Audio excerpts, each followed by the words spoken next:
ഈശോയിൽ സ്നേഹമുള്ളവരെ, കുറച്ചു ദിവസം മുമ്പ് ഞാനൊരു വീട്ടിൽ ചെന്നപ്പോൾ കണ്ട കാഴ്ചയാണ്. അവിടെ അലക്ഷ്യമായി പല സ്ഥലങ്ങളിലായിട്ടൊക്കെ ജപമാല ഇങ്ങനെ പൊടിയും പിടിച്ചു കിടക്കുന്നു. ഒത്തിരി ജപമാലകൾ ആ വീട്ടിലുണ്ട്. കാരണം ആ വീടിൻ്റെ ഏതു മുറിയിൽ ഏതു ഭാഗത്ത് ചെന്നാലും അവിടെ എവിടെയെങ്കിലുമൊക്കെ ഒരു ജപമാല കിടക്കുന്നത് നമുക്ക് കാണാൻ പറ്റും. സന്ധ്യാപ്രാർത്ഥനയുടെ സമയത്ത് ഞാൻ ശ്രദ്ധിച്ചു, ഈ ജപമാല ആരെങ്കിലും ഒന്ന് കയ്യിലെടുത്തു പിടിച്ച് പ്രാർത്ഥിക്കുന്നുണ്ടോ എന്ന്. അവിടെ കൊന്ത ചെല്ലുന്ന സമയത്തൊക്കെ ആരും ഈ ജപമാല കയ്യിലെടുക്കുന്നില്ല. അവിടുത്തെ പ്രായമായ അമ്മ മാത്രം ഭക്തിയോടെ ജപമാല കരങ്ങളിലെടുത്ത് പ്രാർത്ഥിക്കുന്നുണ്ട്. ബാക്കി എല്ലാവരും കടമ തീർക്കാൻ എന്നവണ്ണം അവിടെ ഇവിടെയൊക്കെ ഇരുന്ന് എന്തൊക്കെയോ പ്രാർത്ഥിച്ചിട്ട് അങ്ങ് ഏറ്റുപോകുന്നു. അപ്പം ഞാൻ അവരോട് ചോദിച്ചു, ഇത് ഒരു ഭക്തവസ്തുവാണ്, ഈ ജപമാലകളൊക്കെ നിങ്ങൾക്ക് വെഞ്ചരിച്ച് തന്നെ കിട്ടിയതല്ലേ? അപ്പോൾ അവർ പറഞ്ഞു, അതെ. അപ്പം ഇത് ഏറ്റവും ഭക്തിയോടെ വേണം ഇത് ഉപയോഗിക്കാൻ, തോന്നുന്നിടത്തൊക്കെ വലിച്ചെറിയാൻ പാടില്ല എന്ന് ഞാൻ അവരോട് പറഞ്ഞു.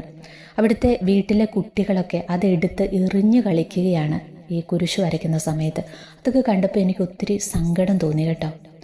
പ്രിയ സഹോദരങ്ങളെ, നിങ്ങൾക്കറിയോ, നിങ്ങളുടെ കയ്യിലിരിക്കുന്ന ഒരു വെഞ്ചരിച്ച ജപമാലയ്ക്ക് എത്രമാത്രം ശക്തിയുണ്ടെന്ന് നിങ്ങൾക്കറിയാമോ? നിങ്ങളത് തിരിച്ചറിഞ്ഞിട്ടുണ്ടോ?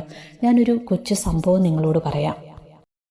ഡോക്ടറെ കണ്ടതിന് ശേഷം ടാക്സിയിൽ വീട്ടിലേക്ക് പോവുകയായിരുന്ന ഒരു രോഗി വഴിയിൽ ഒരു ദുർമന്ത്രവാദിയുടെ അടുത്തും കയറി.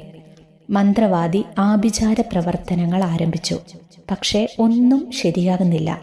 പരാജയം തുടർന്നപ്പോൾ അയാൾ രോഗിയുടെയും ഡ്രൈവറുടെയും കൈവശമുള്ളതെല്ലാം പുറത്തെടുക്കാൻ ആവശ്യപ്പെട്ടു. കത്തോലിക്കനായ ഡ്രൈവറിന്റെ പോക്കറ്റിലുണ്ടായിരുന്ന ജപമാലയും ഒപ്പം പുറത്തെടുത്തു. അത് കണ്ട നിമിഷം മന്ത്രവാദി ഞെട്ടലോടെ പുറകോട്ടു മാറി. അയാൾ അലറി പറഞ്ഞു, നിങ്ങൾ ഒരു സെക്കൻഡ് പോലും ഇവിടെ നിൽക്കരുത്, ഉടൻ സ്ഥലം വിടണം. നിങ്ങളുടെ ആ മാല എന്നെ ഭയപ്പെടുത്തുന്നു, എൻ്റെ പ്രവർത്തനങ്ങളെ അത് തടയുന്നു. ഇനി മേലാൽ ഇവിടെ വന്നു പോകരുത്. ജപമാലയുടെ ശക്തി അറിയാത്ത സകലർക്കുമുള്ള സന്ദേശമാണിത്. നരകത്തിനെതിരായ ശക്തമായ ആയുധമാണ് പരിശുദ്ധ ജപമാല. അത് തിന്മയെ നശിപ്പിക്കും, പാഷണ്ഡതകളെ പരാജയപ്പെടുത്തും. വിശുദ്ധ ലൂയി മോൺഫോർട്ടിന്റെ ഈ വാക്കുകൾ ഒരു നാൾ ബ്രസീലിനെ തന്നെ കീഴ്മേൽ മറിക്കുകയുണ്ടായി. ജോവോ ഗൗലാർട്ട് പ്രസിഡന്റായിരിക്കെ ബ്രസീലിനെ കമ്മ്യൂണിസത്തിന് അടിമ വയ്ക്കാൻ ശ്രമം ആരംഭിച്ചു. ഇതിനെതിരെ കർദിനാൾ ഡി ബാരോസ് വിശ്വാസികളെ ഉണർത്തി. ജപമാല ചൊല്ലൂ, കമ്മ്യൂണിസത്തെ പിഴുതെറിയൂ. രാജ്യമെങ്ങും ജപമാല റാലികളും സാവോ പോളോയിൽ 6 ലക്ഷത്തിൽ പരം പേർ പങ്കെടുത്ത റോസരി ക്രൂസൈഡും നടത്തപ്പെട്ടു. ഫലം എന്താണെന്നോ? 2 ആഴ്ചയ്ക്കുള്ളിൽ പ്രസിഡന്റ് ജോവോയും പരിവാരങ്ങളും രാജ്യം വിട്ടോടി. ഇത് ജപമാല ശക്തിയുടെ ഒരു ചരിത്രമാണ്. കൊടിക്കൂറകളേന്തുന്ന സൈന്യത്തെപ്പോലെ ഭയതയായ ത്രിലോകരാജ്ഞിക്ക് മുൻപിൽ തിന്മയുടെ ഒരു ശക്തിക്കും പിടിച്ചു നിൽക്കാൻ കഴിയില്ല. ഇതറിഞ്ഞിട്ടും തിന്മ പെരുകുന്ന, കുടുംബങ്ങൾ ശിഥിലമാക്കപ്പെടുന്ന, ക്രിസ്തുവും കൂദാശകളും വിശ്വാസികളും പൗരോഹിത്യ സന്യാസങ്ങളുമെല്ലാം ആക്രമിക്കപ്പെടുന്ന ഈ നാളിൽ ജപമാല എന്ന ശക്തമായ ആയുധം നാം ഉപയോഗിക്കുന്നില്ല.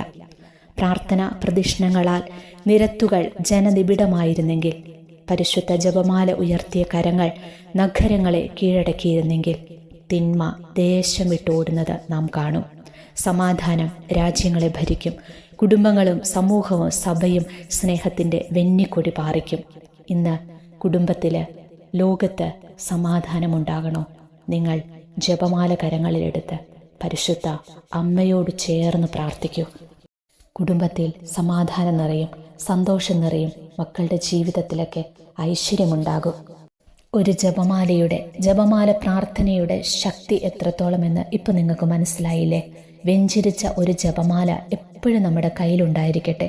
ഇത് കയ്യിൽ കരുതുകയോ കഴുത്തിൽ ധരിക്കുകയോ ചെയ്താൽ തിന്മയ്ക്ക് നമ്മുടെ പരിസരത്ത് പോലും വരാൻ സാധിക്കില്ല. അവന് ഭയമാണ്. സാത്താൻ ഏറ്റവും അധികം ഭയക്കുന്ന ആയുധങ്ങളിൽ ഒന്നാണ് ജപമാലയെന്ന് മറക്കാതിരിക്കാം. പിന്നെ ഒരു കാര്യം നമ്മൾ ശ്രദ്ധിക്കണം. ഈ കൊന്ത എന്നത് പ്രാർത്ഥനയ്ക്കുള്ളതാണെന്ന് നമുക്കെല്ലാം അറിയാം. എന്നാൽ ചിലരെങ്കിലും അത് ആഭരണം കണക്കെ ധരിക്കാറുണ്ട്. കത്തോലിക്കർ മാത്രമല്ല, അക്രൈസ്തവരുടെ കഴുത്തിൽ പോലും ഇപ്പോൾ പലതരത്തിലുള്ള കൊന്ത കാണാറുണ്ട്. നെക്ലേസ് പോലെ കൊന്ത ധരിക്കുന്നവരുണ്ട്. 10 മണി കൊന്ത എന്ന മട്ടിൽ മോതിരമായി ധരിക്കുന്നവരുണ്ട്. ബ്രേസ്ലെറ്റ് പോലെ ധരിക്കുന്നവരുണ്ട്. എന്നാൽ ഇതൊക്കെ ശരിയാണോ? ചില വിശ്വാസികൾക്കെങ്കിലും ഈ സംശയം തോന്നിയേക്കാം. പ്രത്യേകിച്ച് കൊന്ത ധരിക്കുന്നതിനെക്കുറിച്ച് സഭയുടെ ഭാഗത്തു നിന്ന് ഔദ്യോഗികമായ വിശദീകരണമൊന്നും ഉണ്ടാകാത്ത സ്ഥിതിക്ക് ഇവിടെ ഒരു കാര്യം വ്യക്തമായി പറയട്ടെ. കൊന്ത കഴുത്തിലോ കയ്യിലോ ധരിക്കുന്നത് വിശ്വാസപരമായോ ആചാരപരമായോ തെറ്റല്ല. വെന്തിങ്ങിയും കാശുരൂപവും ധരിക്കുന്നത് പോലെ തന്നെയാണത്. നൂറ്റാണ്ടുകളായി തുടർന്നു പോരുന്ന രീതിയാണത്. പക്ഷേ ഇവിടെ ഒരു കാര്യം നമ്മൾ ശ്രദ്ധിക്കേണ്ടതുണ്ട്. മാതാവിനോടുള്ള ഭക്തിയുടെ ഭാഗമായിരിക്കണം അത്, അല്ലാതെ ഒരു ഫാഷൻ കണക്കെ അത് ഉപയോഗിക്കരുത്. അതുമാത്രം നമ്മൾ ശ്രദ്ധിച്ചാൽ മതി. ജപമാല നമുക്ക് കഴുത്തിൽ ധരിക്കാം, കയ്യിൽ സൂക്ഷിക്കാം. അത് വളരെ പവർഫുള്ളാണ്. പക്ഷേ അത് മാതാവിനോടുള്ള ഒരു ഭക്തിയുടെ ഭാഗമായിട്ടായിരിക്കണം നമ്മളത് ചെയ്യേണ്ടത്. അല്ലാതെ ഒരു ഫാഷൻ കണക്കെ അത് ഉപയോഗിക്കാൻ പാടില്ല. അനാദരവോടെയും ഉപയോഗിക്കാൻ പാടില്ല. അമ്മയോടുള്ള സ്നേഹം കൊണ്ടും പ്രാർത്ഥനയ്ക്ക് സഹായകരമായ രീതിയിലുമാണ് നമ്മൾ കൊന്ത ധരിക്കേണ്ടത്. നമുക്ക് പ്രാർത്ഥിക്കാം. ത്രിലോകരാജ്ഞി പരിശുദ്ധ കന്യകാമറിയമേ, ഞങ്ങളെയും കുടുംബത്തെയും തിരുസഭയെയും ലോകം മുഴുവനെയും നശിപ്പിക്കുവാൻ ശ്രമിക്കുന്ന തിന്മയുടെ ശക്തികളെ അമ്മയുടെ പാദങ്ങൾക്കടിയിലാക്കി തകർത്തു കളയണമേ. Ave Maria.